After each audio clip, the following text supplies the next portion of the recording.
Hey guys, welcome back to part 2 or day 2 of the 80 series build where we're going to turbocharge the 18Z.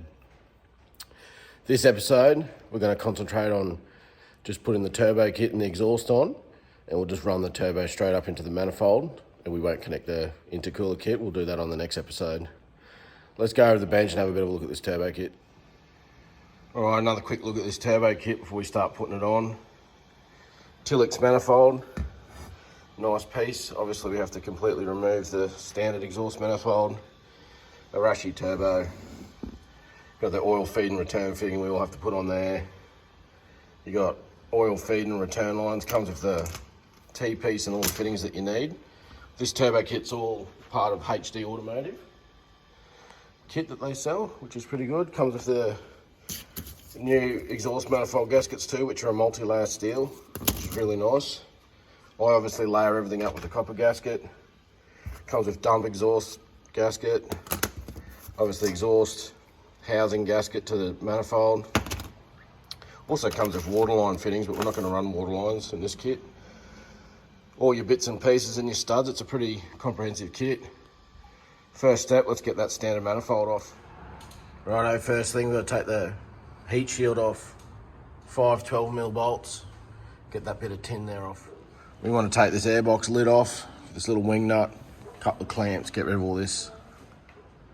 We also took the airbox out for convenience. You'll see the few different mounts here. And electrical plug on the bottom of this little air filter quality sensor. Airbox out of the way. We're sort of cheated here. Got that piece of NA exhaust out of the way. We've just grabbed the reciprocating saw and just cut it out of the way instead of trying to deal with these seized up bolts here. So just sent the recipro through a couple of times, down on the inner guard there, cut it there, just got that out of the way for now. We'll remove the whole exhaust system soon. But just take a look at this. Standard intake manifold cracked. So it just reassures that the decision to go with the Tillex full exhaust manifold was definitely the decision. Just added reliability instead of relying on old Toyota parts that have been hanging around in the engine bay for 400 odd thousand Ks or however many it's got. Next step we got is we actually have to start undoing the exhaust manifold bolts. And young Huddy, for the last fortnight now, every day he heads out with a bit of WD-40 penetrant, just gives them a spray, and then when they've been driving it, the heat cycling and with the spray on there, hopefully it's got the penetrant well in on them studs and we can get them out. We are going to run the heat gun on it, run the heat gun on the studs and heat them right up, and then we'll see if we can get them out without snapping. This is probably the most stressful part of the whole conversion, is just making sure these studs come out without breaking, because getting those broken studs out will be a pain. So fingers crossed, let's get into it. All right, great success guys. Using the heat and Hudson spraying that penetrant on it all week, we managed to get all the bolts out without breaking, which is just great. You'll notice some of them the nuts come off and some of them the studs come with it. So he's already been in here and cleaned all this surface up here too, ready to put the new gaskets and the copper RTV on there. I'll show you the manifold. It's actually pretty crazy how gunked up with carbon it is. So we've also, Huddy got in there and cleaned all the carbon out of the exhaust ports on the head when he cleaned it up. But yeah, it's I don't know, we've seen before, but pretty substantial crack. I definitely wouldn't be using the stage 1 style exhaust manifold with the kit that they offer. I'd definitely step it up to the Tillex. Last thing you want is your turbo manifold or part of it cracking like that. So those are all your standard studs. So now we'll just, all the studs that are in there that got left in there we're going to leave. We're not going to mess with them. Why replace something that's not broke? We'll leave them studs, and then we'll put all the new ones that we require. Start lubing up the gaskets with some copper RTV. We'll start slamming this back together. Just prepping these new HD Automotive studs, the exhaust manifold studs. I thought I'd give you a look compared to a standard Toyota one. They're actually nearly identical. even the nuts. And the advantage of these ones is they do have a socket fitting on the end to wind them in. And I like to think of the future mechanics that might have to work with this, and I'm putting a little bit of anti-seize, copperies, penrite on there to go into the head. That way it might help in the future undo stuff, because why not? It might be me that has to work on it again. So I'll lube all these up and we'll wind these into the head. Right, Huddy's just running those studs in until they gently stop when they run out of thread going into the head there. We'll get all them in there and we'll move on to prepping the gasket. Exhaust manifold gaskets here ready to go, lubed up with the ultra copper. You can see there's just a little groove in there. You want to fill that up and then just smear it around. After we get this one done, we'll put them on the studs that are already installed in the head. Gave that exhaust manifold a nice clean off with the Carby Clean, and then smeared some copper gasket around there too. Now we're ready to slide this onto the head. That manifold slid in there, no dramas. It's looking good. It's got one nut on there temporarily so it doesn't slide off, but it pretty well sits there well. Now before I put all the nuts on, I like to put a little bit more of that anti-seize underneath the heads of the nuts. So that way when we go to torque them up, there's no resistance between the manifold surface and the head of the nut, giving us a true reading and generally reducing the load on the stud. So I'll throw all these nuts on now. All right, Huddy's gone through and put all the nuts on, wound them up firmly, not too tight. Now we're going to set the torque wrench to 20 Newton meters, and Tillex supply a torque pattern that we have to tighten it up at. We'll do 20 Newton meters first, and then we'll move up to 45 Newton meters. Get all those studs nicely tightened down. All right, we start prepping this turbo to install it. First step will be to put the combination oil feed and return fitting on the bottom of the turbo. You can see there the little one is the feed, the larger one is the drain or the return. Comes with a little gasket. I'm going to put a little smear of copper RTV on that as well, just to make sure no leaks at all. All right, exhaust manifold studs, nuts are all at 40 Newton meters nicely. It's all done. Turbo, I've got the feed and return line flange on it. I've also already put the dash 8 return line on, just so it's easier to tighten up this fitting rather than trying to do it in the car. This feed line being a little bit longer, we should have pretty good access in the car. Next thing we've got to do is grab these turbo flange studs. They actually go into the turbo manifold, so we'll do the same treatment, give it the anti-seize and put them in. And then we'll also get the gasket ready. That's the gasket between the turbo here and the exhaust manifold. Get some copper RTV on there as well. Make sure everything's sealed up mint. Due to that heater line across the back there, you've actually only can put the two right hand side studs in. Then we're going to put the turbo in, and then once the turbo's in place, you'll have to slide the studs in because there's just not enough room on that heater line. So I've got two studs in. I've got the turbo to manifold gasket all RTV'd up. So I'll slide that on and it should stick itself there. Then I can fandangle the turbo up in there and put the two nuts on that one side. Righto guys, complete change of plans. You've actually got to get the turbo down in there and then slide the studs up through the exhaust flange with the turbo down there. There's not enough room inside here to try and fandangle the turbo in around them studs. The other thing I had to do is just grab the handle end of my hammer and just tweak that heater line back towards the block a little bit. There just wasn't quite enough clearance there for the turbo and the studs, so that bent out of the way. There's a little hanging bracket on the line there. It just allows that whole thing to tweak out of the way.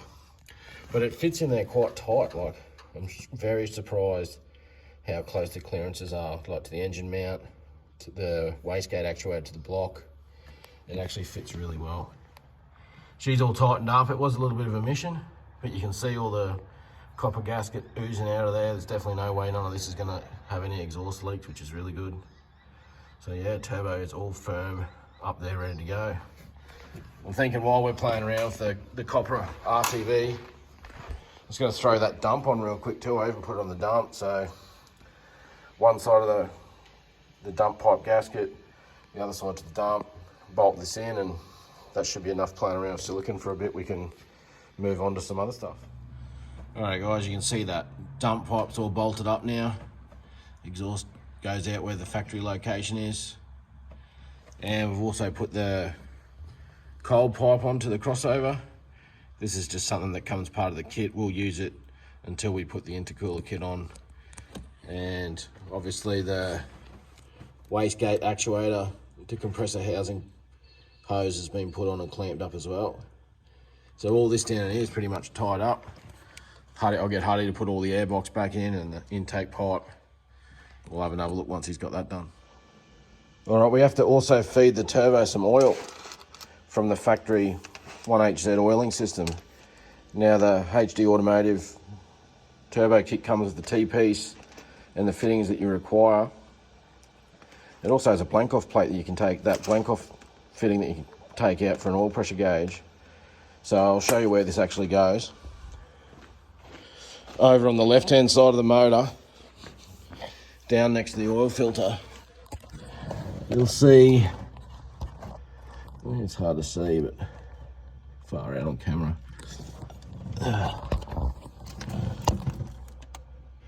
See that round thing there? That's the factory oil pressure sensor. I'll get some vice grips or some multi-grips on that and back it out. And I'll throw in that new T-piece fitting there with some Teflon sealer on the threads. This is that factory oil pressure sensor.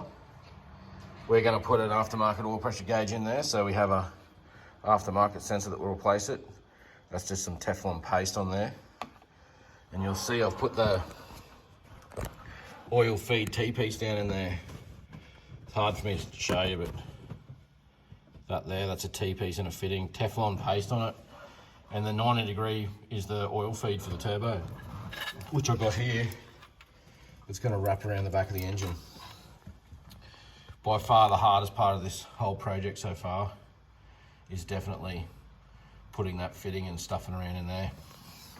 At least it's mostly done. Screw the aftermarket oil pressure fitting in there and it's done. While I was doing that, Huddy was over here and he fitted all the airbox back up. So all the factory airbox all in. And you can see the front of the turbo has got a 90 degree silicon pipe on it. Then it's got a little bit of stainless there, or alley, another 90. Then the HD Automotive kit gives you another silicon pipe for the outlet of the turbo there into the intake manifold. Obviously this crankcase ventilation, we need to modify that before we fire it up, but we'll get to that soon. But yeah, he's done a good job getting all those hoses in there, airbox back in. So I'll get that pressure sensor in and then we can put her up on the hoist and sort everything out from the bottom. All right, managed to get the exhaust system in. I wouldn't say it's the best fitting exhaust, but if you hang in there and get it all done, it does fit. It does fit pretty well with clearances. It's just a little bit hard to get in.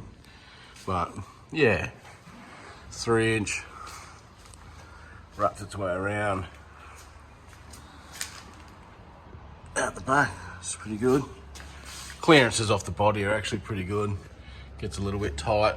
The tightest spot's up here on the heat shielding. There's probably about 5mm gap in behind there. There's probably about 5mm gap, 10mm gap maybe here. But yeah, she's all in there. You can see all the turbo up in there. All the bottom of the turbo and the turbo drain. All works pretty well. Don't spike this, just weld it. Yeah, we're ready for first start. Righto, Huddy, fire it up.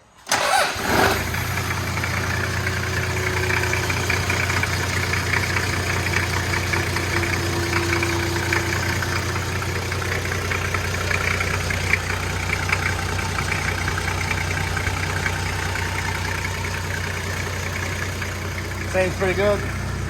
Just got to check for leaks.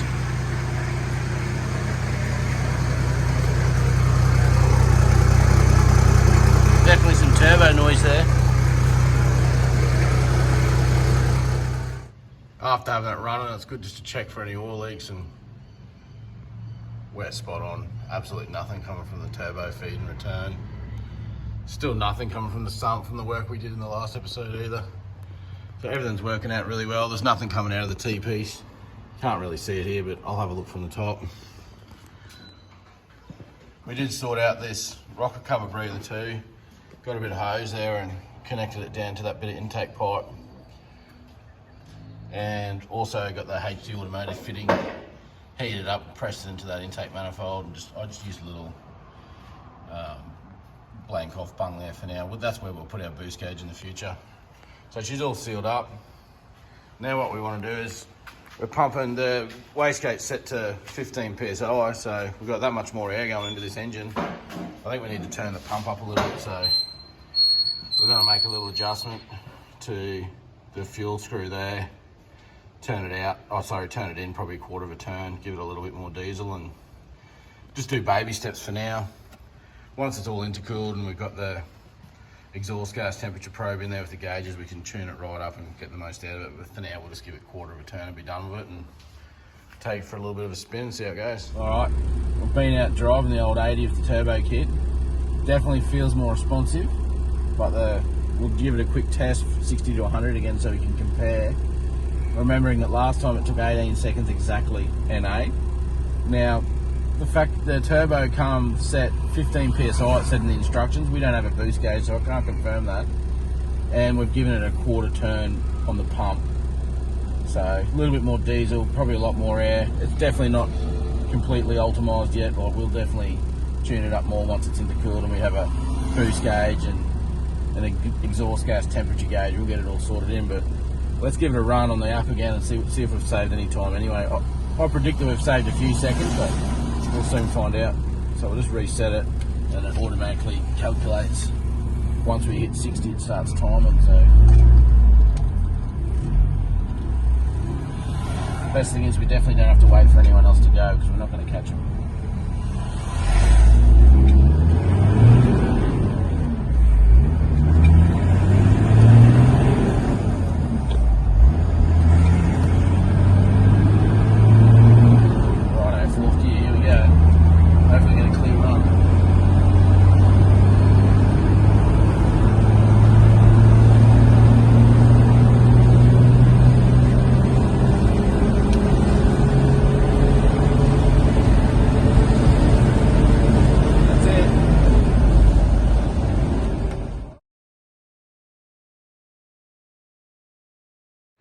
Righto guys, test run's all over. Just checked it for oil leaks. We've done well, no oil leaks. And it ended up doing 12.7 seconds from 60 to 100. Previously, if you've seen the previous episode, NA, it was 18 seconds, so that's a pretty good increase. Considering that the turbo is just on its base wastegate setting, which should be about 15 psi, and we haven't even confirmed that, and we only gave it a quarter of a turn on the diesel pump there. So next episode, we're going to plumb the intercooler in. We're going to put the gauges in. He's got an exhaust gas temp gauge, oil pressure gauge, and what's that on? Boost. Oh, boost as well. So, and I've got a boost tee there, so we might even put a boost tee in to squeeze a little bit more boost out of it, and then we'll play around with the fuel and get those exhaust gas temps right up on the upper limit and go and test it again and see if we can make it even faster. See if we can get it down to like 10 seconds. So, generally pretty impressive though. Like, I drove it before NA, I would never own an 80 NA. Now it's turboed, I'd probably own this vehicle. It wouldn't be so bad at all. It seems to get along quite well now, and it sounds pretty good too. So anyway, comment below if you want us to see anything. We might do some drive-by videos or something. I know a lot of 4B guys love the drive-bys and the sound and everything like that, so we might do that. And yeah, make sure you like and subscribe or whatever, and we'll see you on the next one.